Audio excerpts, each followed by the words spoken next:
So I can hear a woman right now saying, "You're nuts. I'm not going to do a pull up. There's no way I can do a push up. I'm not anywhere close to that fitness level." And I would say, if you're not, if you do have access to a gym, if you're into a gym, I'm not anymore. I used to have a gym membership. I don't need it anymore. I've got a good setup at home, so I feel like I'm great without it. But if you were to have access to a gym, even for $10 a month, there's a lot of good ones like Planet Fitness that are out there now, to where you can do some of these assisted, like type exercises where they have assisted pull-ups, or they have like assisted dips where you have weight that literally pushes you. It, like, if you weigh 200, you add 50 pounds, it'll make you feel like you weigh 150, and you can start there. So you're literally starting with like a negative weight of your true weight. So those machines are available if you feel like you're just so out of shape you can't even do one push up or one pull up. And then you could just go on your knees too. I mean, you could start out with push-ups on your knees as That's needed. it.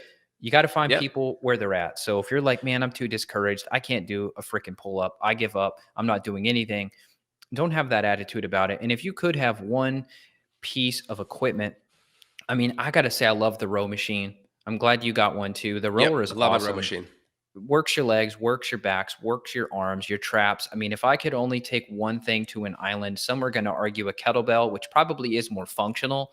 But in Yep. terms of enjoyment, I got to say, I really enjoy and love the rower. And I I still love it think too. I think there's a place for kettlebells and dumbbells. I mean, those are awesome, obviously universal things. But for women, that and I just know this based on personal experience. Maybe younger females are not going to be as turned away, but I can tell you, if I try to take a kettlebell over to a 70-year-old woman, she's not going to be interested in swinging that thing around. She's going to be worried about hurting her back or swinging the wrong way, and it's a lot more intimidating than sitting down and just simply rowing. So this is hard to give one universal prescription because there's different people listening, but I would say rower is very easy, low impact on your joints, and not intimidating at all.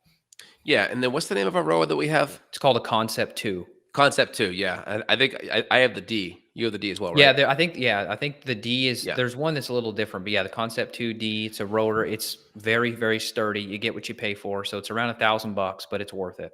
It's worth it. You can stand it up, so it saves a lot of space too. Yeah, I like that for more of my interval stuff. So I'll do a 30-second on, 20-second off. I'll do 8 sets of that. That's gonna be more for like high intensity, just really good kind of cardio interval stuff. I like that just for keeping metabolism up, keeping the body a little bit more lean and functional.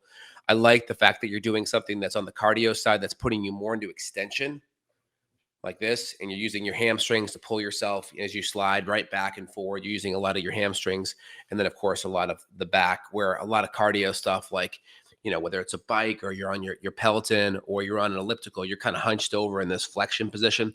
I love the fact that you're opening things up I and more agree. an Yeah. extension. So I like that. That's good. That's definitely on the cardio side. Now, like Evan talked about earlier, like easiest thing out of the gates, a TRX suspension trainer is great because you can just change the angle in which you're at. So like if here's the suspension trainer hanging, and if I'm like at this position, this is going to be, meaning I'm flat with the ground, I'm like at a 90-degree angle from that suspension trainer. That's going to be the hardest. So you can always just change it so you're at 45 degrees or less.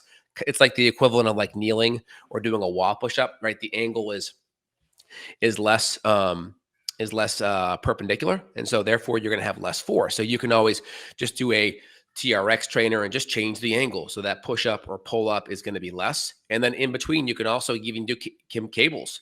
If you have cables at a gym, that's great, or you can get some flexible bands that either wrap around, like like let's say I have like a big squat bar, so I'd wrap it around that, and so it would be behind me like this, and I would do pushes like this, or I could do pulls like that. That's great. Just if you're doing cables, if it's not fully secure, I do recommend wearing safety glasses. People have gotten those things have snapped, hit you in the eye. You can get some safety ones that like have like a little protective, I want to say like a wrapper around the cable. So if it does break, the wrapper prevents it from like whacking you in the eye. Does that make sense? So protective band, or really kind of a safety based cable that's not going to break. Or if it does, it won't whack you. So those are good options for you out of the gates for stimulus, because you need to have the stimulus, right?